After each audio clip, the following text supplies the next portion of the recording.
এই বেদবের দলে এগুলা এই জন্য লেবাসে পাক্কা কিন্তু ইমান নাই। এগুলা মুর্দা, দিল মুর্দা, বেঈমান, বেদব। আরে হযরত মূসা আলাইহিস সালাতু ওয়াস সালাম তিনি রসুলের উফাতের পরে ফার্স্ট ক্লাস মুসলমান হয়ে গেল, রাজা হয়ে গেল, মুসলিম জাহানের রাজা হয়ে গেল, তাদের আওলাদরা বংশরা। মারওয়ান রাজা হইল, মবিয়া রাজা হইল, ইয়েজিদ রাজা হইল, ওই মারওয়ান বিন আলী সে রাজা হইল, মুহাম্মদ বিন আলী বিন মারওয়ান রাজা হইল, দ্বিতীয় মোহাম্মদ যারে কয়। কেউ যে আল্লাহর হাবিব এক চোখের পলকেই তামাম জাহান সওয়ার করে, সেই আল্লাহর হাবিব কি হাফসি বেলালের পিঠটা দেখে না? মহানবীর দাদা আব্দুল মুত্তালিব তিনি ইন্তেকাল করেন। আব্দুল মুত্তালিব আলাইহিস সালামের ইন্তেকালের পরে উনি থাকতেই মহানবীকে আব্দুল মুত্তালিব আলাইহিস সালামই ইমাম আবু তালিব আলাইহিস সালামের হাতে তুলে দেয় যে ইনার ভরণ পোষণ লালন পালনের দায়িত্ব তোমার। পিতা তার ছেলের হাতে তুলে দিল নাতিরে, দয়াল রসুলের তুলে দিল। 8 বছর বয়স থেকে নিয়ে 25 বছর বয়স পর্যন্ত মাওলা আলীর বাবা ইমাম আব্দুল মুত্তালিব আলাইহিস সালাতু ওয়াস সালাম লালন পালন করলেন। 17 বছর পারল। ইমাম আব্দুল মুত্তালিব আলাইহিস সালামের স্ত্রীর নাম ছিল, মাওলা আলীর মায়ের নাম ছিল মা ফাতেমা বিনতে আসাদ। এই মা ফাতেমা বিনতে আসাদ আল্লাহর হাবিবকে গোসল করাইতেন, মুখে তুলে খাওয়াইতেন, বুকে নিয়ে শুয়ে থাকতেন বিছানায়। পরম যত্নে পরম আদরে লালন পালন করলেন কে? ইমাম আবু তালিব আলাইহিস সালাম। যখন বিপদ দেখছে যে রাহমাতাল লিল আলামিনের উপরে শত্রুদের কুদৃষ্টি, তখন নিজের সন্তান রাহমাতাল লিল আলামিনের বিছানায় শোয়া রাহমাতাল লিল আলামিনরে তাদের কাছে রেখে দিছে। যে নিজের সন্তানকে মৃত্যুর মুখে দিয়া দিছে আর রাহমাতাল লিল আলামিনকে বুকে জড়ায়া ধরছে। আর এই ইয়েজিদের, এই মারওয়ানের, এই আবু সুফিয়ান গঙের পা চাটা গোলামেরা তারা সেই মাওলা আলীর বাবা সম্পর্কে বাজে মন্তব্য করে। যাহারা বলে যে মাওলা আলীর বাবা ঈমান আনেন নাই, নাউজুবিল্লাহি মিন জালিক, তাদের সামনে আমি জাবেরের প্রশ্ন যে মাওলা আলীর বাবা যদি ঈমান নাই না থাকে, 17 বৎসর আল্লাহর রসুল কার ঘরে খাইল? তাইলে 17 বৎসর আল্লাহর রসুল কার পাকের খানা খাইল? তাইলে একটা সীমা থাকে বেদবীর। এই বেদবের দলে এগুলা এই জন্য লেবাসে পাক্কা কিন্তু ইমান নাই। এগুলা মুর্দা, দিল মুর্দা, বেঈমান, বেদব। আরে হযরত মূসা আলাইহিস সালাতু ওয়াস সালাম তিনি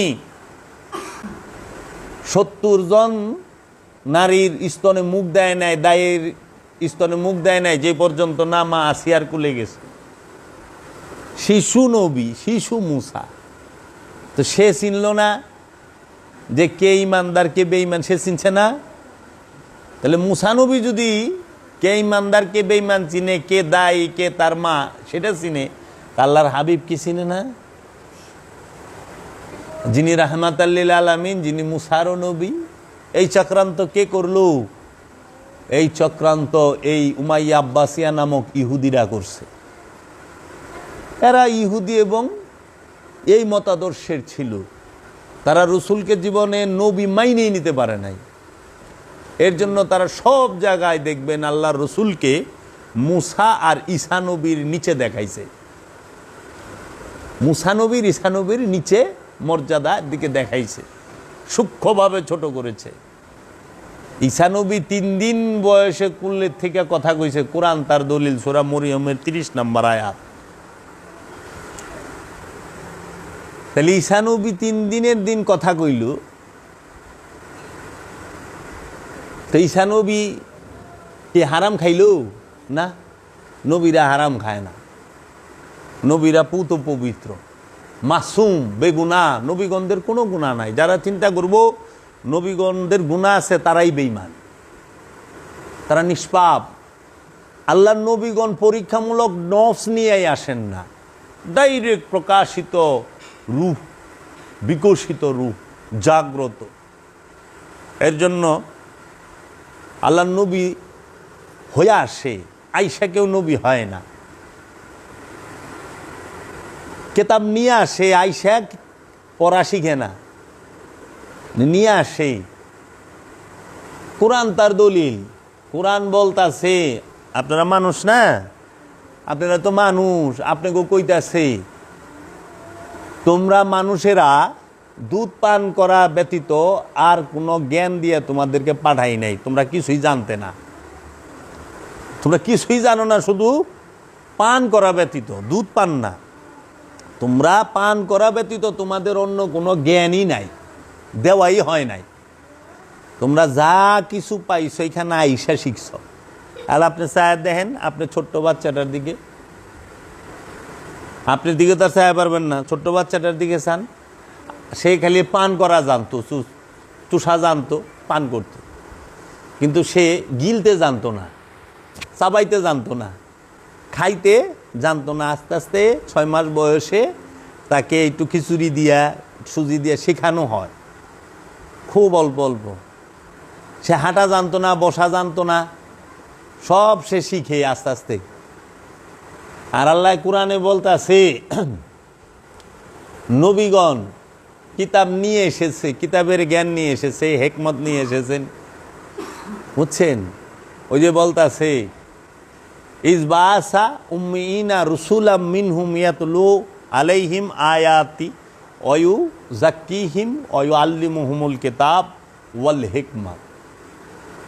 আমি উম্মিনদের মধ্য হইতে একজন রসুল প্রেরণ করেছি, যিনি তোমাদেরকে কিতাব শিক্ষা দেবেন, আয়াত তেলাওয়াত করে শোনাবেন, তোমাদের নফসকে পবিত্র করবেন, কিতাব শিক্ষা দিবেন এবং হিকমত দান করবেন। খেয়াল করেন, উম্মিনদের মধ্যে একজন নবী, একজন রসুল পাঠাইছে, আয়াত তেলাওয়াত করব।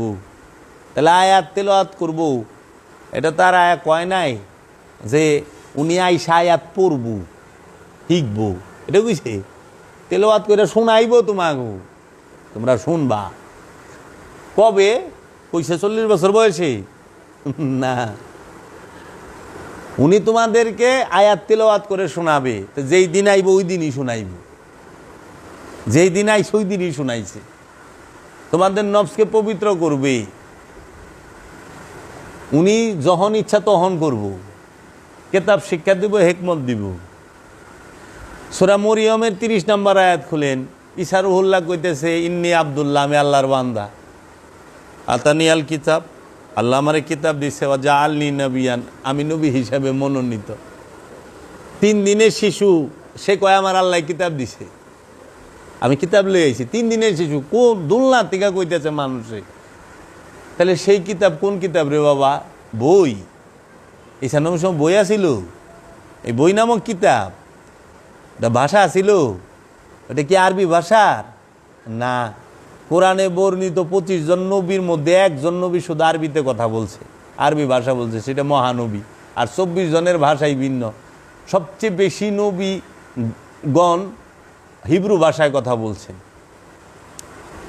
হিব্রু ভাষায় বেশি নবী আসছে, হিব্রু ভাষায় কথা বলছে। ইব্রাহিম নবী থেকে নিয়ে মহানবী পর্যন্ত 18 জন নবী আইছে ইব্রাহিম নবীর ঘরে। আর ইব্রাহিম নবীর আগে 7 জন নবী। তো বেশিরভাগ নবী হিব্রু ভাষায় কথা কইছে। তাইলে আর মহানবীর যে চাচা ইমাম আবু তালিব আলাইহিস সালাম, তাকে তারা কেন বলে? ছোট করার জন্য মহানবীর, যে মহানবী যে ইমান আনেন নাই তার ঘরে খাইছে নওজুবিল্লাহ না, আমার কই তো শরম করো অগলিকা কোন লাগি। তারা একটা হাদিস বানাইছে,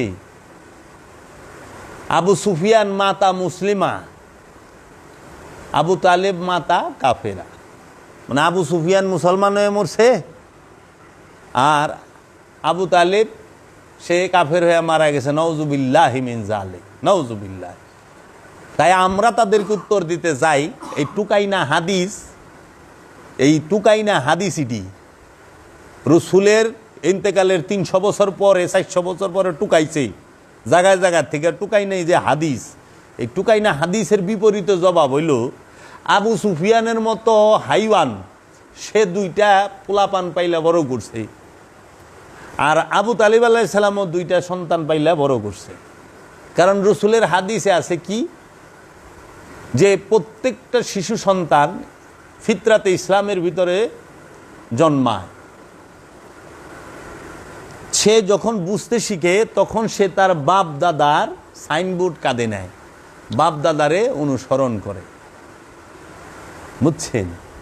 প্রত্যেকটা শিশু, যে ঘরের শিশু হোক, হিন্দুর ঘর হোক, বৌদ্ধর ঘর হোক, খ্রিস্টানের ঘর হোক, মুসলমানের ঘর হোক, নাস্তিকের হোক, ও জন্মাই শিশু মুসলমান হইয়া, মানে আত্মসমর্পণকারী হইয়া। যখনই আস্তে আস্তে বড় হইতে শিখে, এই যে 1.5 বছর 2 বছর, যে বাপের এই আঙ্গুল ধরে অথবা এই আঙ্গুল ধরে আস্তে আস্তে মুসলমানের পোলা বাপের লগে মসজিদে যায়, আর মুসলমানের পোলাও চিন্তা করে ঈদ আইসে পাঞ্জাবি পায়জামা টুপিটা পিন্ধাই দিই, বাস আরঙের থেকে যায় পাঞ্জাবি পায়জামা টুপি জুতা কিনা পিন্ধাই দাও না, আমিও পিন্ধাইছি আমার পোলারে। আমার পোলার অন্তর 2 বছর হয় নাই, 6 মাসেতে পিন্ধাইছি। যে ওর পোলা সেদিন হয়েছে হ্যাঁ পাঞ্জাবি পিন্ধাইছে, অন্তর 40 দিন হয় নাই, কিন্তু পাঞ্জাবি টুপি পিন্ধান শেষ। এটা হলো বাপ কি করে, তার সাইনবোর্ডটা সন্তানের কান্দে দিয়ে দেয়। মুসলমান একটা সাইনবোর্ড সন্তানের কান্দে বাপে দিয়ে দিল, হিন্দুর একটা সাইনবোর্ড সন্তানের কান্দে দিয়ে দিল ও তুই হিন্দু, খ্রিস্টানের একটা সাইনবোর্ড খ্রিস্টানের সন্তানের কান্দে দিয়ে দিল। এর লেগে খ্রিস্টান তার ছেলেরে চার্চে নিয়ে যায়, হিন্দু তার ছেলেরে মন্দিরে নিয়ে যায়, মুসলমান তার ছেলেরে মসজিদে নিয়ে যায়। আবার যারা নাকি বৌদ্ধ তারা ওই প্যাগোডায় ওই যে ওনাদের যে ভিক্ষু তাদের কাছে নিয়ে যায়। এইভাবে তাই মুর্শিদ বাবা জাহাঙ্গীর বলেছেন, ওলি সেই হইতে পারে যে জাতের সাইনবোর্ড কান্দের থেকে ফালাই দিয়া সার্বজনীন হয়, তিনি ওলি। ওলি মানেই সার্বজনীন, ওলির কান্দে সাইনবোর্ড থাকে না। আর সাইনবোর্ডটা বড় ভয়ানক জিনিস, খুব ভয়ানক জিনিস। এই সাইনবোর্ড লয়ে কিন্তু মারামারি, মুসলমানের তো লয়ে মারামারি নেই, সাইনবোর্ড লয়ে মারামারি। সাইনবোর্ড, এই জাতের সাইনবোর্ড, এই জাতের সাইনবোর্ড কান্দে দিয়ে দেয় বাপ মা। তাই আল্লাহ রসুল বলছে প্রত্যেক শিশু সন্তান ইসলামের মধ্যেই জন্মায়, আত্মসমর্পণের স্বভাব নিয়েই জন্মায়, কিন্তু তার পিতা মাতা তাকে সাইনবোর্ড কাঁধে তুলে দেয়। বুঝছেন? এখন 2 জন সন্তান পাইলে বড় করছে, ওই পোলাপানের আদর্শ দেখলে বোঝা যাবে বাপের মার চরিত্রটা কি। সন্তানের স্বভাব চরিত্র দেখলে বাপ মার স্বভাব চরিত্র টের পাওয়া যায়। ইমাম আবু তালেব আলাইহিস সালাম আর আবু সুফিয়ান 2 জন করে সন্তান বড় করছে। আবু সুফিয়ানের এক সন্তান, 2টা ছেলে বড় করছে, একটার নাম হলো মবিয়া আর একটার নাম হলো ইয়াজিদ। একটার নাম মবিয়া আর একটার নাম হলো ইয়াজিদ। আপনি বুঝছেন আবু সুফিয়ানের চরিত্রটা কি ছিল। আর ইমাম আবু তালেব আলাইহিস সালাম 2টা ছেলে পাইলা লাইলা বড় করছে, একটার নাম মুহাম্মদ সাল্লাল্লাহু আলাইহি ওয়াসাল্লাম, একজনের নাম, আরেকজনের নাম মাওলা আলী কারামাল্লাহু ওয়াজহু। একজন রাহমাতাল লিল আলামিন, আরেকজন মাওলাউল আলামিন। কে বড় করছে? ইমাম আবু তালিব আলাইহিস সালাম। তাহলে তার চরিত্রটা দেখছেন, কারণ সে পাইলা লাইলা বড় করছে, তার সোহবতে থাকছে, যার সোহবতে থাকবো ওই রকমই তো হইব। আরে একটা হচ্ছেন লানতুল্লাহি ইয়াজিদ, আরেকটা হয়েছে সবচেয়ে বড় খুনি, সব জায়গায় খুন করছে, খালি খুন খুন খুন।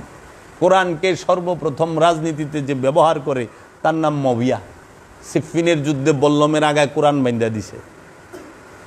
রাজনৈতিকভাবে সর্বপ্রথম কোরআন যেখানে ব্যবহার হয় সেটা হলো সিফিনের যুদ্ধ, আর ব্যবহারকারী যে তার নাম হলো মবিয়া।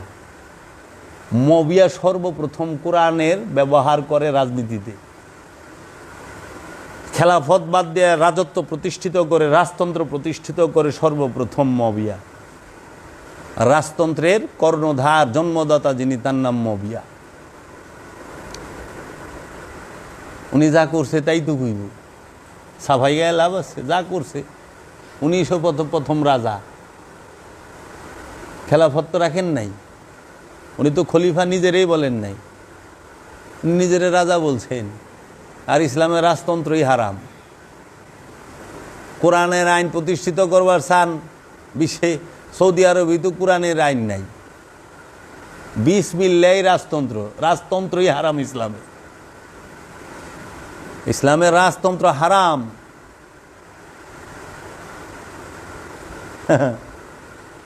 ইসলাম রাখছে কি? গণতন্ত্র, মানুষের অধিকার রাখছে। আর আধ্যাত্মবাদে রাখছে খেলাফত। আধ্যাত্মবাদে খেলাফত, রাষ্ট্র চালানোর মধ্যে খেলাফত না। সিনা দিলের রাজ্যকে শাসন করার লেগে খেলাফত। এর জন্য আল্লাহর ওলিরা খলিফা রাখে, মাওলা আলী খলিফা রাখছে, মহানবী খলিফা রাখছে, আল্লাহ নিজে খলিফা রাখছে। আল্লাহর খলিফার নাম আদম, রসুলের খলিফার নাম মাওলা আলী। মাওলা আলী কি আদম না? মাওলা আলী তো নিজেই আদম। আদম মানে কি? পরিপূর্ণ মানব। আদম একটা পদবী, এক ব্যক্তির নাম আদম না। যিনি আল্লাহর নূরের মধ্যে ফানা বাঁকা হয়ে গেছে তিনিই আদম। যিনি আল্লাহর ওলি তিনিই আদম, যিনি আল্লাহর আব্দুহু তিনিই আদম। এই আদম দিয়াই আল্লাহ হেদায়েতের রাস্তা চালু রাখছে, আদম দিয়া। আর আদমের কাছে যারা মুরিদ হয় তাদের বলে আদম সন্তান, বানি আদম। আদমের ঘরে জন্মাইলে আদম না, আদমের মুরিদ যে হয় সে হইল বানি আদম। বুঝছেন তো? কাজেই মহানবীর এই চাচাকে যাহারা বাজে মন্তব্য করে, দেখেন তো 3 বছর পাহাড়ের গুহায় আসিল মহানবীরে বাঁচানের লেগে, তাও কাফের গোয়াতে মহানবীরে তুইলা দেয় নাই। এরা পুরস্কার দিছাইয়া এই দিলাম হে দিলাম, মোহাম্মদ রামগা হাতে দেয়া দে। নিজের বাড়িঘর ছাইরা পাহাড়ের গুহার ভিতরে যায় বইছে। 3টা বছর অবরোধ হয়েছিল, এক গুড়াই আসিল। এই যে চাস্তো ভাই বোনের বিয়া, নিজেকে মেয়ে নিজেকে ছেলের ভিতরে বিয়া কই থেকে আইল? মহানবীর এই চাচার বংশ এবং মহানবীর বংশের সাথে কেউ বিয়া দিত না, এক ঘুরে ঘুরে দিছিল। বিয়া দিব না, এগো বাড়িতে কেউ আইব না, এগোর সাথে যোগাযোগ রাখবে না, এদের কাছে কোনো জিনিস বেচতে পারবো না, এদের কাছে কোনো জিনিস আনতে পারবো না, কিছুই করতে পারবো না, এরকম শর্ত দিয়া দিছিল। টোটাল স্টপ, কেউ যাইব না, কোনো লেনদেন হবে না, কোনো বিয়ে শাদী হবে না, কোনো দাওয়াত সাওয়াতে তাদের দাওয়াত দিবে না, আর তাগো দাওয়াতে কেউ যাইব না। এক গইরা যেটাকে আমরা সমাজে এই যে বর্তমান পঞ্চায়েত নামের যে সবচেয়ে বড় মুসিবতটা আছে না দেশ বিচ্ছে আমার বাঙালি মধ্যে, হ্যাঁ, এই 5 জন মিলে 5 সমাজের মধ্যে সবচেয়ে জঘন্য 5টা মাথা মিলে একটা বানায় দেয় যে কি এই এলাকাটারে হ্যাগো মুঠিতে রাখবো, হ্যাগো কথা মতো না চললে আপনার এক ঘুরে ঘুরে দিব, হ্যাগো পায়ের তলে হাতের তলে না গেলে আপনারে খবর আনায় দিব। এটা ওই আরবের কাফেরগো সিস্টেম। কাফেরগো সিস্টেম অহন্তরী জারি, মহানবীর সিস্টেমের মধ্যে এই সিস্টেমই নাই। এটাই লুকুই থেকে এই 5 তালারাই তো মহানবীর এক ঘুরে করছে, এই 5 তালারাই তো মহানবীর জুলুম অত্যাচার করছে। এই 5 তালারা সমস্ত উলি আল্লাহকে এক ঘুরে করছে। এমন কোন উলি আছে যে আর এক ঘুরে করে নাই? দেখাই পারবো কেউ? প্রত্যেকটা ওলি আল্লাহর এই 5 তালারা নির্যাতন করছে। এখন ওইটাই ইসলাম হয়ে গেছে। বাহ, সুন্দর। কে কথা কইব এটার বিরুদ্ধে? সবচেয়ে বড় জুলুম করছে এইটা। এর লেগেই তো রসুল কিছু গণতন্ত্র, প্রত্যেকের বাক স্বাধীনতা থাকবে, প্রত্যেকের চলার স্বাধীনতা থাকবে। তুমি যা ইচ্ছা তাই করবা, আর আরেকজন করবার গেলে তুমি এখানে বাধা হইবা, এটা হইতে পারে? হইতে পারে না। যে মাওলা আলীর বাবার এন থেকে আইল এই কথাটি, এটি কে করলো? এই মহানবীর পরে মাওলা আলীকে শাহাদাত করার পরে, মাওলা হুসাইনকে শাহাদাত করার পরে তাদের অপকর্ম ঢাকার জন্য আর এই দালালি করার লিগা আজকে তারা এগুলো করতে আছে। আজকে ইউরোপ আমেরিকার সবচেয়ে বড় দালাল কেরা চায়া দেখেন, আমি কইবার যেমন করি আপনারাই চায়া দেখেন। মাওলা আলীর বাবায় 3টা বছর আপন ভাতিজারে আগলায় রাখছে। পাহাড়ের গুহায় যখন থাকতো না, সামনে বিছানার মধ্যে নিজের সন্তানের 3টা ছেলে ছিল, শোয়ায় রাখতো, মহানবীরে ভেতরে রাখতো যেন কেউ আঘাত না করতে পারে। ওন থেকে যখন বাইরে আইলু, আসার পরেই মাওলা আলীর বাবা ইন্তেকাল করলো। তার 3 দিন পরে মা খাদিজা ইন্তেকাল করলো।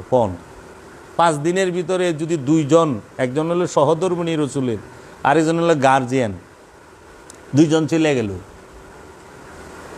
মক্কা বড় শত্রু, মহানবী মক্কায় থেকে কি করব? মা খাদিজারে দাফন করলো, প্রথমে করলো মাওলা আলীর বাবারে, নিজে হাতে কবর খুঁজছে, নিজে কবরে শুইছে, নিজে কবরের মধ্যে রাখছে। আল্লাহ রসুল কারে? মাওলা আলীর বাবারে, আপন চাচারে, রসুলের পিতা, পালিত পিতা যে পালছে রসুলকে, এবং সারাটা জীবন এন্তেকালের আগ মুহূর্ত পর্যন্ত রসুলের সাথে রয়েছে। এমন একজন মানুষ দেখান তো যে এন্তেকালের আগ মুহূর্ত পর্যন্ত ছায়ার মতো আগলায় রাখছে। ব্যবসা করবার গেছিল, যখন ব্যবসা করবার গেছে আল্লাহ রসুলের মক্কা থেকে নিয়া সিরিয়ায় গেছে, ওইখানে এক অনেক খ্রিস্টান ধর্মের অনেক বড় এক সাধক ছিল, আল্লাহর ওলি বলতে পারেন, যে ভবিষ্যৎ দেখে। তিনি বলতেছেন, তিনি যখন বয়ে রয়েছে চোখ বন্ধ করিয়া, দেখে যে মহাপুরুষ কেউ একজন আসছে, দৌড়ে বাইরে এসে,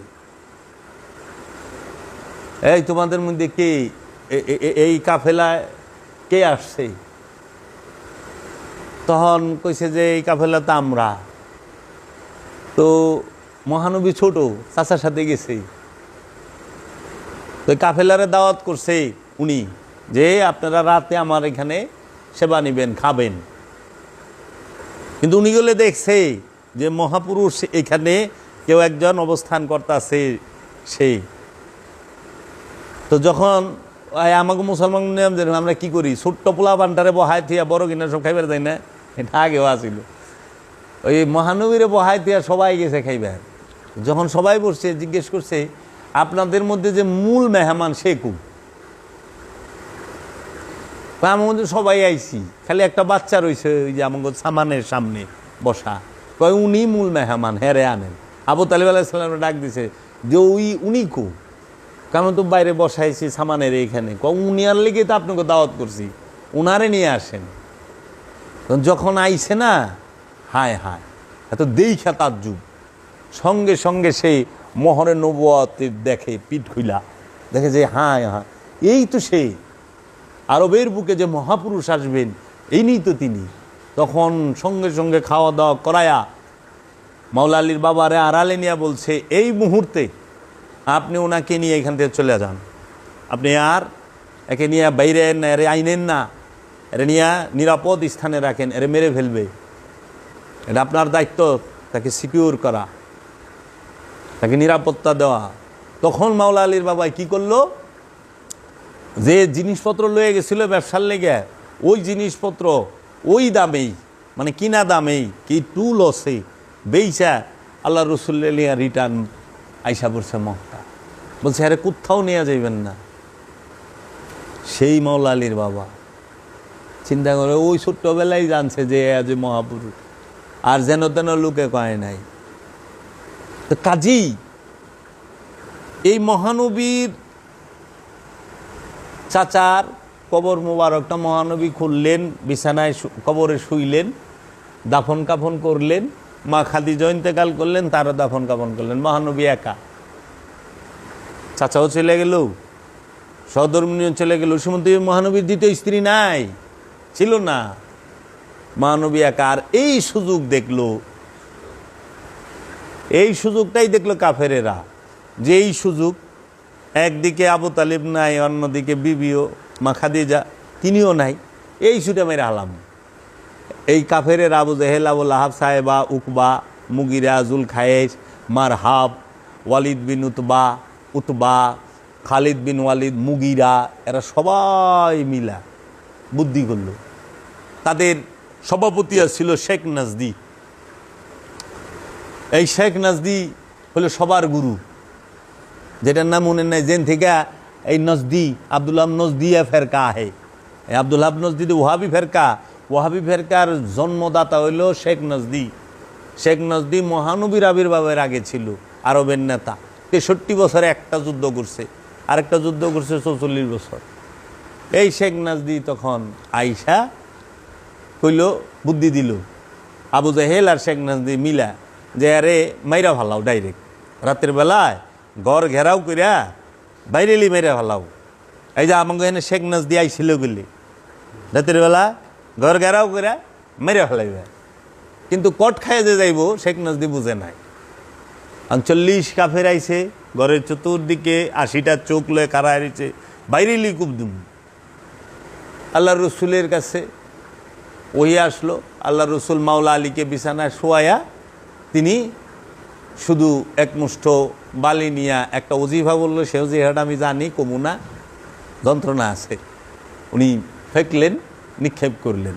এটা আমার মুর্শেদ বাবা জাহাঙ্গীরে দিছে লেখা, যে ওজিফাটা বইরা ফেকা দিল, দিয়ে আস্তে করে বাইরে গেল। সব খারা রয়েছে, সকালে এটা দেয় নাই, গেছে গা ফক্কা। মাওলা আলী শুয়ে রয়েছে, মাওলা আলীরে কইছে 3 দিন পরে তুমি আইবা সবার সামান দিয়া। 3 দিন পরে গেছে। তাহলে আপনারা একটু খেয়াল করে দেখেন, আল্লাহ রসুল যে হিজরত করে গেল মক্কা থেকে মদিনায়, কয়টা লোকে কাঁদছিল? মক্কার কান্দইনা লোক আছিল? একটা ছিল না তো, খুশিয়া ছিল। আর যেদিন মক্কা থেকে বাইরে যায় ওইটাই পয়লা বছরের তারিখ বানে। হিজরত যেদিন করে ওইটা কাব মক্কা থেকে মক্কাবাসীর দুশ্মন গেছে গা, বুঝছেন? শত্রু গেছে গা মনে করছে। হিজরি সনের 1 তারিখ ধরা হয় যেদিন আল্লাহ রসুল মক্কা থেকে মদিনার উদ্দেশ্যে হিজরত করে, সেই দিন বছরের প্রথম হিজরি সন চালু থেকে, বুঝছেন? হিজরি সন চালু করে কে? এই হিজরি সাল চালু হইল, ইংরেজি হিজরি আর হইল বঙ্গাব্দ। তো কাজী মহানবী যখন চলে গেলেন, মহানবী কিন্তু সরাসরি মদিনায় যায় নাই, মদিনার আগে একটা এলাকায় একটা স্থানে অবস্থান করছেন।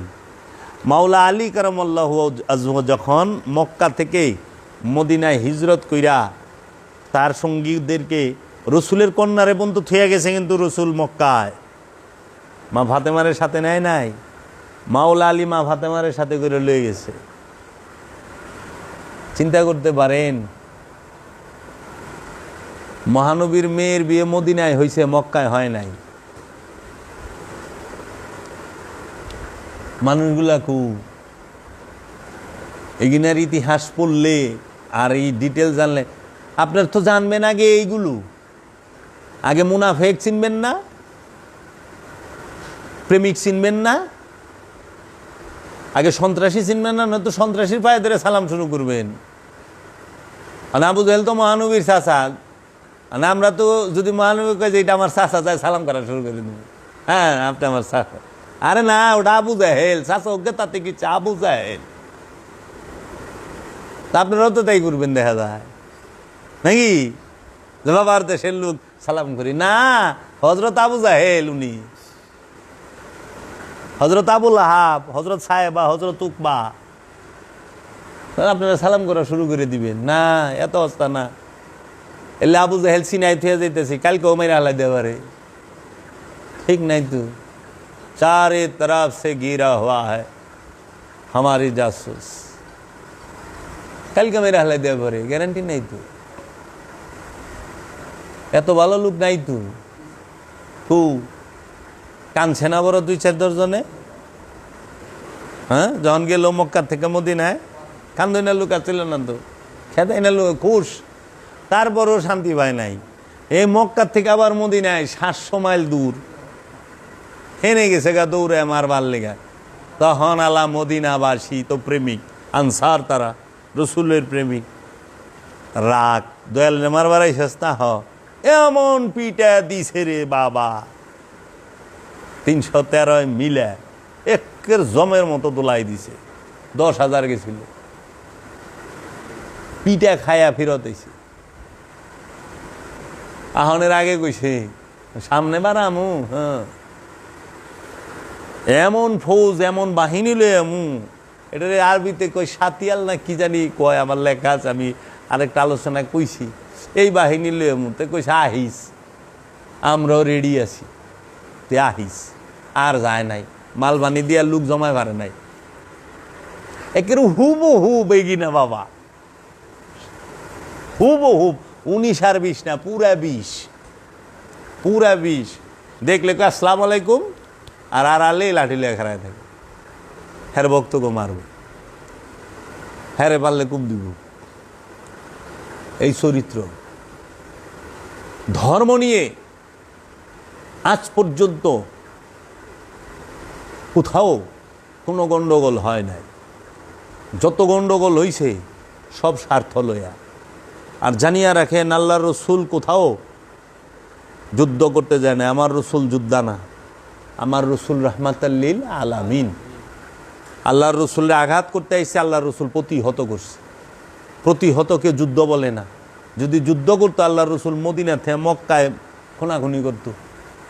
আর এই গুন্ডারা আল্লাহ রসুল গেছে গা মদিনায়, তখন তো সাইরা দিয়ে বাপ দাদার সম্পত্তি সব ভালাই তুইয়া তোরা দখল করছস, দিয়ে থুয়ে গেছে গা, তারপরে ওগো শান্তি নাই, ওরা মদিনায় গেছে গা। আর যুদ্ধ কার বিরুদ্ধে হয়? রাজার বিরুদ্ধে। রসুল তো কোনো রাজার বিরুদ্ধে যুদ্ধ করে নাই। ওগুলো হলো আরবের 2-8-9টা গোত্র, গোষ্ঠীর বিরুদ্ধে যুদ্ধ হয়। এই 8-9 গোষ্ঠীর মানুষ মিলে আরও টাকা পয়সা দেয় ভাড়া ছাড়া কইরা গেছে মারবার লেগে। রসুল কোন রাজার বিরুদ্ধে যুদ্ধ করছে একটু দেখান না। ওই সময় কি সাম্রাজ্য ছিল না? ছিল তো। ইরান সভ্যতা নাই, রোম সাম্রাজ্য নাই, আছে তো। আল্লাহর রসুল যুদ্ধ করে না, আল্লাহর রসুল জিহাদ করে। যুদ্ধ আর জিহাদ এক না। যুদ্ধ করে তলোয়ার দিয়া, জিহাদ করে ধ্যান দিয়া, দায়মি সলাদ দিয়া। বুঝছেন? তলোয়ারেরও জিহাদ হয়, কিন্তু তলোয়ারের জিহাদ সবার কপালে জুটে না, হয় না। ওই রসুলের জমানায় হইছে, যখন রসুলকে মারতে গেছে, হত্যা করতে গেছে, তার প্রেমিকরা ছাইড়ে দিবনি, সোজা করে দিছে একদম। কিন্তু জিহাদ সবসময় শয়তানের বিরুদ্ধে নফসে করে। নফস জিহাদ করে শয়তান রূপী খান্নাসের বিরুদ্ধে, খান্নাস রূপী শয়তানের বিরুদ্ধে। আর তলোয়ার লইয়া মদিনাবাসী টাইট দেয় মক্কার কাফের গো। বুঝছেন? মদিনার আনসার মক্কার গুন্ডা, মক্কার কাফের। মদিনার প্রেমিক মক্কার মস্তান, মক্কার গুন্ডা। এই মক্কাবাসী ওখানে ফার্স্ট ক্লাস মুসলমান। এর লেগা এক বিখ্যাত আলেম কইছে, টপ ক্লাস কাফের রসুলের ইন্তেকালের পরে ফার্স্ট ক্লাস মুসলমান হয়ে গেছে। রসুল ইহজগতে জাহিরিভাবে থাকা অবস্থায় টপ ক্লাস কাফের আছিল। কেরা? আবু সুফিয়ান, কেরা? মবিয়া। মক্কা বিজয়ের সময় তরোয়াল লয়ে খাড়া রয়েছে। 2 বার রসুলরে মক্কার কাছ থেকে বিদায় দিছে, মক্কা ঢুকতে দেয় নাই। 3য়বারের গেলে সে মক্কা বিজয় হয়েছে। 2 বার আইছে রসুল, দেয় নাই। 3য়বার যখন আইছে বিনা রক্তপাতে জয় করছে। তাইলে টপ ক্লাস কাফেরা ছিল না রসুলের ইয়ের আগে? রসুলের উফাতের পরে ফার্স্ট ক্লাস মুসলমান হয়ে গেল, রাজা হয়ে গেল, মুসলিম জাহানের রাজা হয়ে গেল তাদের আওলাদরা, বংশরা। মারওয়ান রাজা হইল, মবিয়া রাজা হইল, ইয়েজিদ রাজা হইল, ওই মারওয়ান বিন আলী সে রাজা হইল, মুহাম্মদ বিন আলী বিন মারওয়ান রাজা হইল, দ্বিতীয় মোহাম্মদ যারে কয়। কেউ ইগিনা কয় না জীবনও। এই ইতিহাসে রসুলের বাবার নাম আব্দুল্লাহ আলাইহিস সালাম, মার নাম মা আমেনা আলাইহিস সালাম, শেষ। মানে এইটুকুই শেষ। 63টা বছর হায়াতে জিন্দিগির বর্ণনা করেন, সত্য বাইরে যাব। থইলার বিড়াল বাইরে যাব বাবা।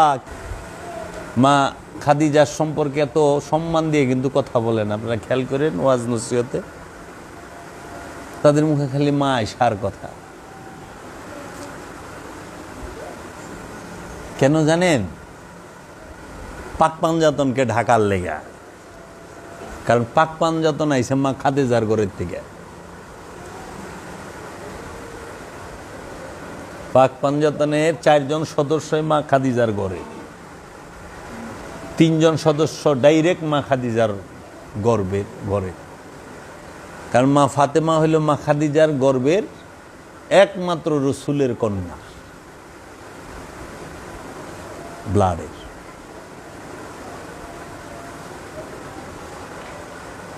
মা ফাতেমা আলাইহিস সালাতু ওয়াস সালামের ছেলে মাওলা হাসান, মা ফাতেমা আলাইহিস সালামের ছেলে মাওলা হুসাইন।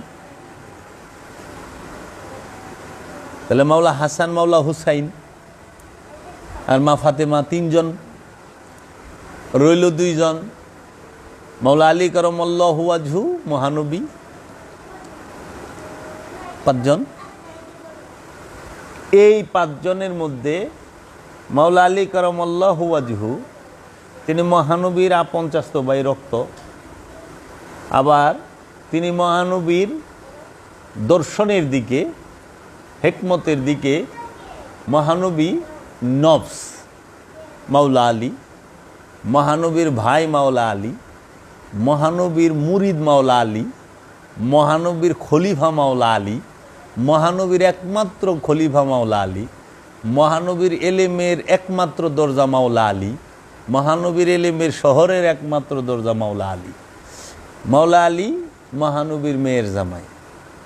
সব দিকে তার সম্পর্ক, নূরের দিকে, রক্তের দিকে, হিকমতের দিকে, কিতাবের দিকে, কোরআনের দিকে, সর্বপ্রথম যিনি সর্বশ্রেষ্ঠ কোরআনে হাফেজ, যিনি কোরআনকে নিজের হৃদয়ে ধারণ করছেন, তিনি তো মাওলা আলী। মাওলা আলীর থেকে উপরে কোনো হাফেজ আছেই না। কেমনে নাই? কারণ মহানবী নবুয়ত প্রকাশের পরে যায়া মুরিদ করছে, তাও বেশ সময় গেছে। আর মহানবীর কাছে যেই দিন ওহী আসলো সেই দিন মাওলা আলী সামনে সর্বপ্রথম মাওলা আলী বিশ্বাস করছে। হেরা পর্বতে মাওলা আলী মহানবীর সাথে।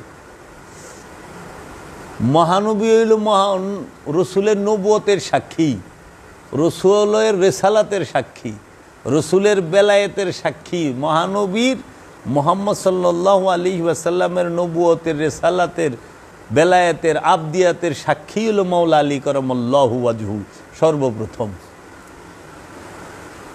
এবং সাইয়েদানা মা খাদিজাতুল কুবরা আলাইহিস সালাতু ওয়াস সালাম তিনি। তারপর হইল অন্য সবাই। মাওলা আলী মহানবী সাথে ছায়ার মতো। তাই আমরা জানি পাক পাঞ্জাতন 5 জন লইয়া, পাক পাঞ্জাতন 5 জন না 6 জন লইয়া। এটা অনেকেই জানে না। 6 জন নিয়ে পাক পাঞ্জাতন, 1টি চাঁদ, 6টি 5টি তারা। কই থেকে? মহানবী চাঁদ। ওই যে দেখবেন যে নিশান দেখা যায় অনেক দরবারে, দেখেন না ফ্ল্যাগ দেখা যায় চাঁদের সাথে তারা তারা। এটা হলো পাক পাঞ্জাতনের প্রকাশ ঘটাইছে। মহানবীকে ওইখানে দেখানো হয়েছে চাঁদ। তারপরে মাওলা আলী, মা ফাতেমা, মাওলা হাসান, মাওলা হুসাইন, মহানবী এবং মহানবীর আওলাদেরা। আর উম্মতের থেকে নিরাশ করে নাই উম্মতরে, মুরিদদের থেকে 1 জন ঢুকে গেছে পাক পাঞ্জাতনে, সাহাবীদের থেকে 1 জন ঢুকে গেছে পাক পাঞ্জাতনে। তিনি হলেন হযরত সালমান ফারসি, দয়াল হযরত সালমান ফারসি রাদিয়াল্লাহু তাআলা আনহু। তিনি পাক পাঞ্জাতনে ঢুকলেন মুরিদ থেকে, প্রেমিক থেকে, উম্মত থেকে। আল্লাহর হাবিবের সবচেয়ে বয়স্ক মুরিদ ছিল হযরত সালমান ফারসি। ঐতিহাসিকগণ বলে যে উনি মুরিদ হয়েছে 150 বছর বয়সে আয়া। এরকম বলে, অনেক মতামত আছে।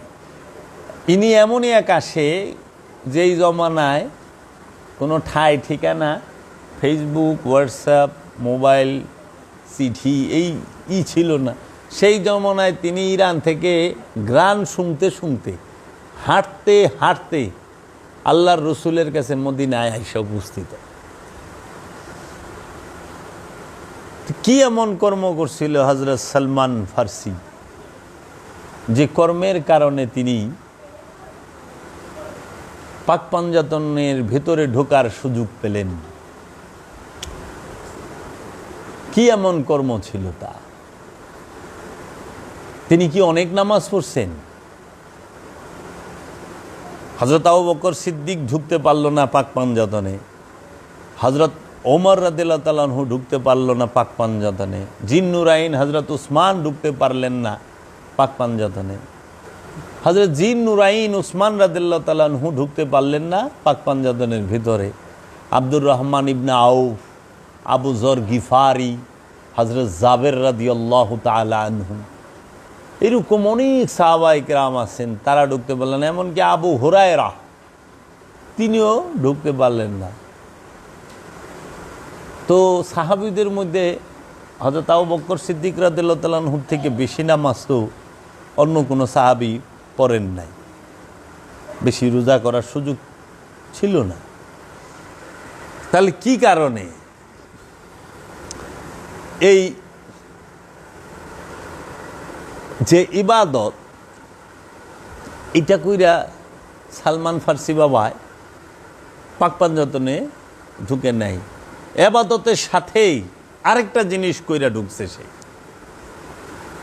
এবাদত তো করছেই, কিন্তু আরেকটা আছে, সেটাকে বলা হয় ইশক, জুনুন, মুহাব্বত, উলফাত। হযরত সালমান ফার্সি রাদিয়াল্লাহু তাআলা আনহুর দাড়ি মুবারক অনেক লম্বা ছিল, মুজ দাড়ি লম্বা ছিল। এই যে আমরা যেরকম মজ্জুবি হালে দেখি, মালাং হালে দেখি অনেককে, ওনার এই লম্বা দাড়ি মুবারক দিয়ে একদিন এই বৃদ্ধ হযরত সালমান ফার্সি রাদিয়াল্লাহু তাআলা আনহু মহানবীর কন্যা সাইয়েদনা মা ফাতেমাতুজ জাহরা আলাইহিস সালাতু ওয়াস সালামের ঘরের উঠান ঝাড়ু দিছিল নিজের দাড়ি দিয়া। বুঝছেন? আল্লাহর হাবিব তাকায়া দেখছে।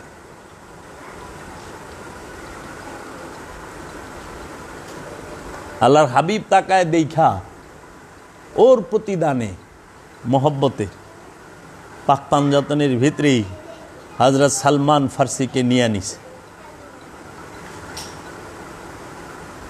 একটা তো আইন দিয়া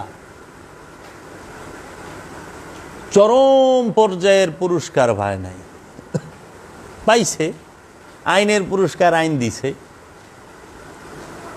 আইন মানবা, জান্নাত যাইবা, আর আইনের সাথে মহব্বত করবা, মুক্তি পাইবা।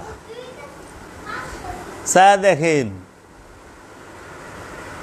বহু নামাজি, রোজাদার, হজ যাকাত দেনেওয়ালা, কুরবানিওয়ালা ছিল, আছে, কিন্তু ইয়েমেন প্রদেশে, ইয়েমেন হইল আল্লাহর ওলিদের ভূমি, আল্লাহর ওলিদের জন্মস্থান। সর্বপ্রথম আল্লাহর ওলি গো জন্মস্থানটা ইয়েমেন থেকে হয়,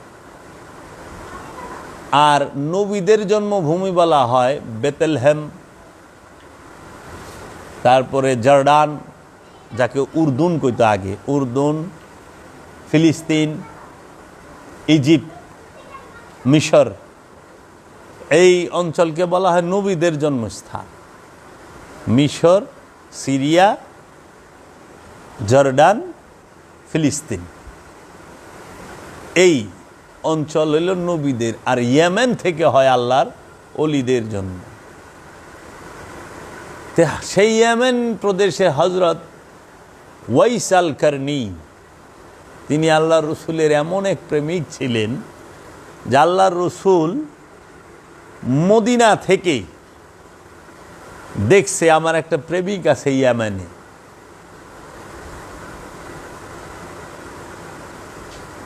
কত নামাজি, কত রোজাদার, কত হাজি, কত জাকাত দেনেওয়ালা, যত কুরবানিওয়ালা আছে, কিন্তু সবার কপালে আল্লাহর হাবিবের জুব্বা মুবারকটা নসিব হইল না।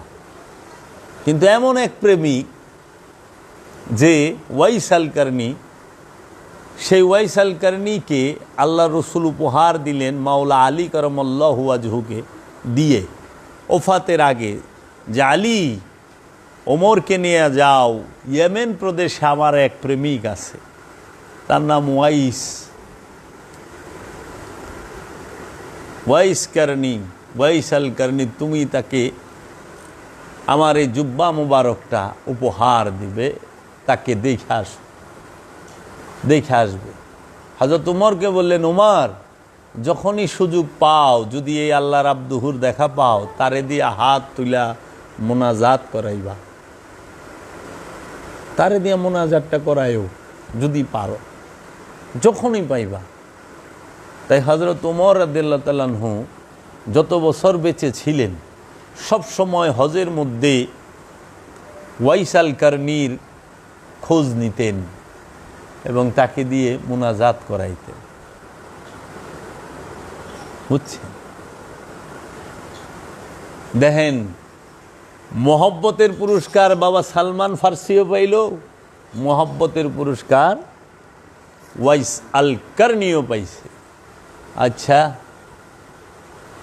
মোহব্বতের পুরস্কারটা আশিকে রসুল হযরত বেলাল রাদিয়াল্লাহু তাআলা আনহু তিনিও পেয়েছেন।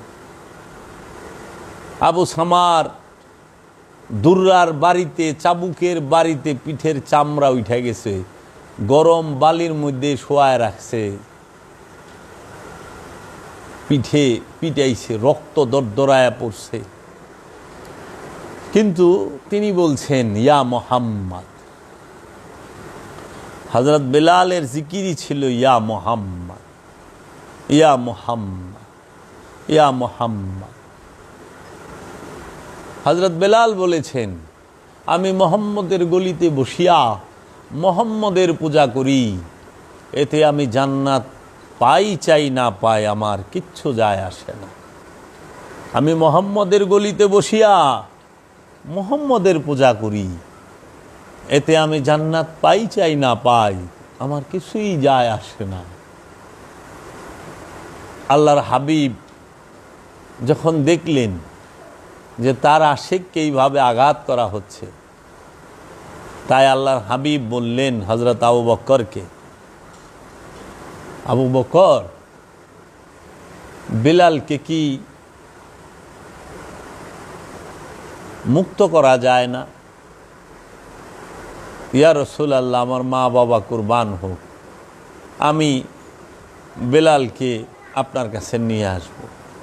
তখন আল্লাহর হাবিব বলল, আবু বকর, তুমি যখন যাও তাকে মুক্ত করতে, সেখানে আমাকেও শরীক রাখো। মানে হযরত বেলাল রাদিয়াল্লাহু তাআলা আনহু ছিল আবু সামার কেনা, বাজার থেকে কিনা কৃতদাস, যেটা আমরা বাজার থেকে গরু কিনা আনি না, মহিষ কিনা আনি, আইনা বান্ধি, ওইটার আমরা মন ইচ্ছা মতো হাল চাষ করি, চাই আমরা তার শরীরে গুস্ত বানাই, যেটাই করি তো কিসের জন্য? লাভের জন্য। ঠিক আবু সামা এরকম এই আফ্রিকার আবু সিনিয়ার, এই আফ্রিকার যে নিগ্রো কালো মানুষ, তাদেরকে থেকে একদম পিট্টা পাট্টা একজন জোয়ান তাগড়া দেখা হযরত বেলাল জানছে, কিন্তু তিনি থাকে আবু সামার কাছে, তার দেহ মন দিয়ে দিছে মহানবীরে, মহানবীরে তার ভালো লাগছে, মহানবীর প্রতি তার প্রেম, সে কেন জানি মহানবীরে খুব ভালোবাসে। তিনি কিন্তু মহানবীর কাছে যায় সে মুড়ি দেওয়ায় নাই, কিন্তু আশে কয়ে বয়ে রয়েছে হৃদয়ে ভিতরে ভিতরে, আর দুইটা মুড়ি দেওয়ায় নাই, তখনও যায় মুখে, কিন্তু আশে কয়ে বয়ে রয়েছে যে ডাকে ইয়া মুহাম্মদ, ইয়া মুহাম্মদ, ইয়া মুহাম্মদ। তো আবু সামা কয়, দাস আমার জিকির করে আরেকজনের, ওইব তুই তো কৃত দাস আমার, আমার কিনা গোলাম, তো তুই জিকির করবি আমার, তুই কার জিকির করস? মুখে কানের ঘুরে যায় ইয়া মোহাম্মদ, ইয়া মোহাম্মদ করতে আছে। ওই যে মানুষ নজর রাখে না যে কি করে না করে দেখি একটু, তো নজর রেখে দেখে যে হ্যাঁ মহানবীর নাম জপে। পরে হযরত আবু বকর সিদ্দিক যখন আসলেন, যাবো সামা তুই ওরে বেচা দে আমার কাছে, কত চাস? হ্যাঁ কইছে কথা মতা শুনে না, এটা রাখুন না, বেচা দিন। পরে আবু বকর সিদ্দিক যে অর্থ দিছে সেখানে আল্লাহর রসুলও অর্থ দিছে, যে আমাকে ওই যে বলছে আমাকে শরীক রাখো। বেলাল, হযরত বেলাল মহানবীকে এত ভালোবাসতো যে হযরত বেলাল, আমার বাবা এক বলছে, বাবা জাহাঙ্গীরের জবান মুবারক থেকে আমি শুনছি যে হযরত বেলাল যখন আল্লাহর হাবিবের সামনে আসতো কিংবা ওইখানে ঢুকতো, আল্লাহর হাবিবের মুখের কথা বন্ধ হয়ে যেত, তিনি কথা বলতে পারতেন না, কেমন জানি করে, হ্যাঁ কথা বলতো। তখন আল্লাহ রসুল একদিন জিজ্ঞেস করলো সবার সামনে যে বেলাল, তোমারে আবু সামা এত পিটাইলো আমারে ভালোবাসার কারণে, আমারে মহব্বত করার কারণে তোমারে চাবুক দিয়ে পিটাইতে পিটাইতে পিঠের চামড়াটা উঠায় ফেলাইলো। তুমি তো একটা দিন আমারে পিঠটা দেখায় কইলা না, দয়াল রসুল গো তোমারে ভালোবাসার লিগা আমার পিঠের চামড়াটা উঠায় ফেলাইছে মারতে মারতেই। আবু সামায় আপনি একটু দেখেন, জামাটা তো উঠায় দেখাইলা না। আশেকে রসুল হযরত বেলাল বলল, যে আল্লাহর হাবিব এক চোখের পলকেই তামাম জাহান সওয়ার করে, সেই আল্লাহর হাবিব কি হাফসি বেলালের পিঠটা দেখে না?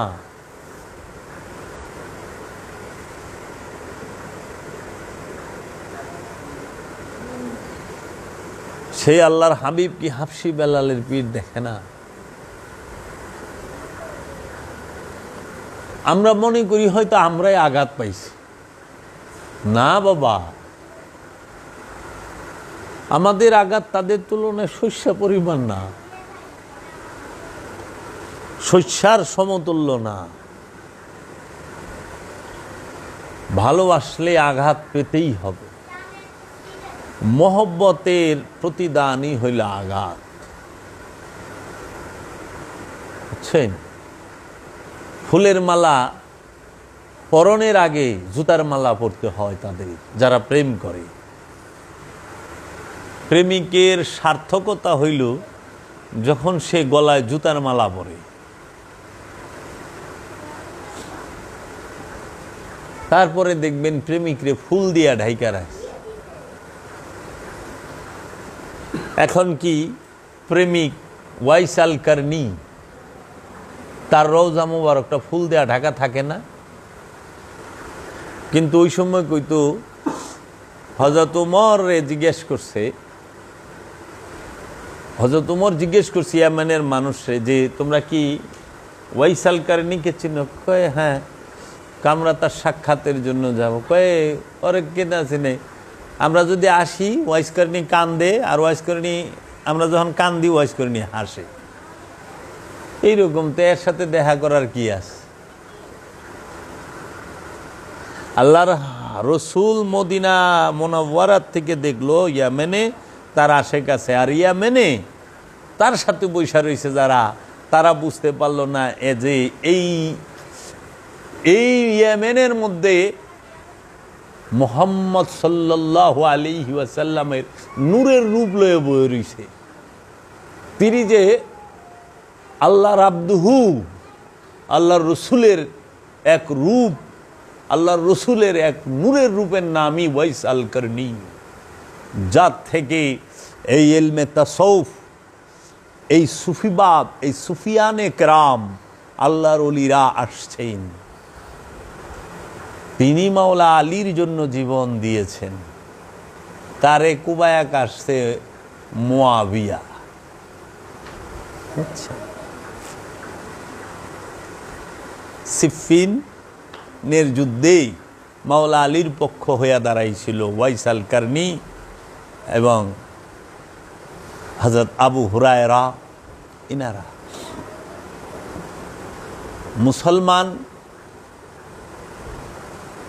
মুসলমানরে কাটছে।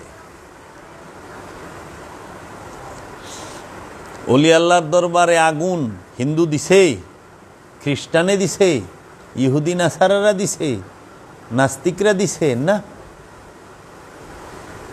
এই লেবাসদারি মৌলবাদী উগ্রবাদীরা দিছে। জগৎ কি ভুলে যাবে? আমরা কি ভুলে যাব? না, আমরা এই রূপ আগেও দেখেছি।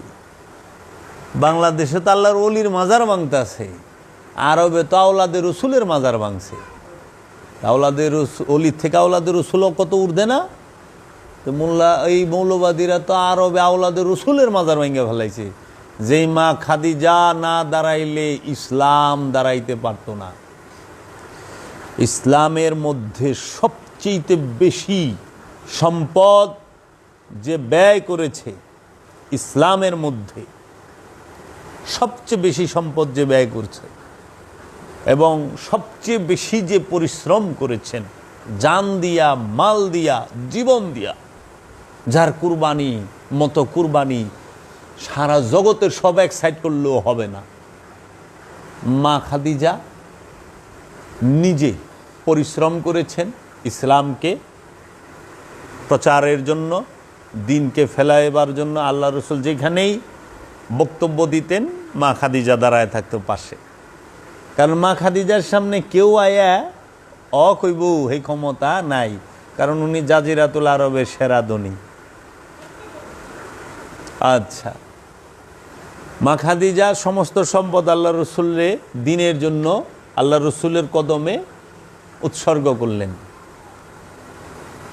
মা খাদিজার আদরের দুলাল, নয়নের পুতুলি, নয়নের মণি সাইয়েদেনা মা ফাতেমা কেউ মা খাদিজা উৎসর্গ করে দিলেন আল্লাহর রসুলের দিনের জন্য। আল্লাহর রসুলের পরিবারে সর্বপ্রথম যিনি শাহাদাত হন, সেই শাহাদাত যিনি হন তিনি হচ্ছেন সাইয়েদেনা মা ফাতেমাতুজ জাহরা আলাইহিস সালাতু ওয়াস সালাম। মাত্র 22 থেকে 25 বছর সময় বলে, ইয়াং লেডি, মাত্র 3টি সন্তান হয়েছে।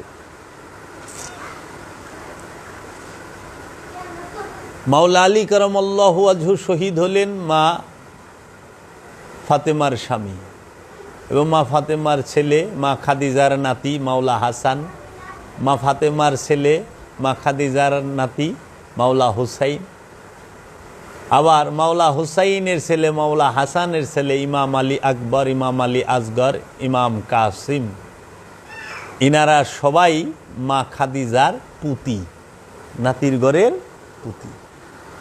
তো ইসলামের জন্য সবচেয়ে বড় কুরবানি কে করেছে? মা খাদিজা। ইসলামের জন্য সবচেয়ে বড় দান কে করেছে? মা খাদিজা। ইসলামের জন্য সবচেয়ে পরিশ্রম, কষ্ট, মেহনত কে করেছে? মা খাদিজা। সেই মা খাদিজার রওজা মোবারক ছিল সৌদি আরবের মধ্যে মক্কা নগরীতে জান্নাতুল মাওয়ায়। এই জান্নাতুল মাওয়ার মধ্যে আল্লাহর হাবিব রাহমাতাল্লিল আলামিন নিজে মা খাদিজার কবর মোবারকটা খুদেন। মাজারটা যে তৈরি হয়, কবর মোবারকটা মহানবী নিজ হাতে খুদে এবং মহানবী নিজে সর্বপ্রথম ওই মা খাদিজার কবর মোবারকের মধ্যে শন, লম্বা হইয়া কিছুক্ষণ শন, তারপরে নিজ হাতে নিজে ওই কবরের ভিতরে, আমি বুঝার লিগা বলতেছি, কবর শব্দটা উচ্চারণ করতেছি, নিজে রসুল নামছেন, নাইমা নিজে ধৈরা নামাইছে। আপনি কি চিন্তা করতে পারেন যে আল্লাহর রসুল, আল্লাহর হাবিব রাহমাতাল্লিল আলামিন যে স্থানটা নিজে খুঁজছেন, নিজে শুইছেন, নিজে নামাইছেন, সেই স্থানে বুলডোজার চালাইতে পারে কে? সেটা যদি সীমার না হয়, এজিদ না হয়, তাহলে কে চালাইতে পারে বলেন? সেটা যদি আবু জাহেল না হয়, আবুল আহাব না হয়, মারওয়ান না হয়, ওবাইদুল্লাহ ইবনে জিয়াদ না হয়, তাহলে সে কে চালাইতে পারে? হাজরের আসওয়াতে আল্লাহর রসুলের ঠোঁট মোবারক লাগছে, তাই সবাই চুমানের লেগা পাগল। আর মা খাদিজার রওজা মুবারকে নিজে রসুল শুইছেন। মা খাদিজা আপাদ মস্তক আল্লাহর হাবিবের দেহ মুবারকের সাথে মিলিত, স্পর্শ সব দিকেই তো আদর, ভালোবাসা, প্রেম। এক বিছানায় শুইছে। জগতে কে আছে রাহমাতাল্লিল আলামিনের সাথে এক বিছানায় শুইছে? রাহমাতাল্লিল আলামিন রে কুমার রূপে পাইছে মা খাদিজা। সবাই বলে মহানবী প্রথম স্ত্রী কুমারী পাননি, নাউজুবিল্লাহ। আরে কি বুঝেন? কিন্তু আমরা যদি বলি আল্লাহর হাবিব রে যে কুমার পাইছেন তিনি তো মা খাদিজা, তাই না? মা খাদিজা এমন সৌভাগ্যবান, এমন ভাগ্যবান যে তিনি রাহমাতাল্লিল আলামিনের কুমার পাইছে। তাহলে সেই রাহমাতাল্লিল আলামিন এত ভালো যাকে বাসলো, যার হাতে 27টি বৎসর খানা খাইল, যার সাথে সংসারে আবদ্ধ রইল, যাহার সাথে সর্বপ্রথম যাহার হাত ধরে আল্লাহর হাবিব আবু কুবাইস নামক পাহাড়ে যাইয়া যাকে পাশে রাইকা দিনের দাওয়াত দিল, যে আল্লাহর হাবিব ওই হেরা পর্বতে দাইমি সলাত শিক্ষা দেবার জন্য আমাদেরকে যে পদ্ধতিটা দেখানোর জন্য 15 বছর 1 মাস 19 দিন সময়ে কাটাইলেন, সেই স্থানে খাবার তৈয়ার কইরা রাহমাতাল্লিল আলামিনের জন্য মা খাদিজা নিয়ে যাইত। সেই মা খাদিজার রওজা মোবারকটাকে বুলডোজার দেয়া ভাঙছে। তারা কি মুসলমান হইতে পারে? তাদের ভিতরে কি রসুলের মোহব্বত থাকতে পারে? কখনোই না, প্রশ্নই আসে না। ঢাইকা রইল কেন? মানুষ জানলো না কেন যে তাদের কর্মটা কি? জান্নাতুল মাওয়া মা খাদিজার রওজা মোবারক।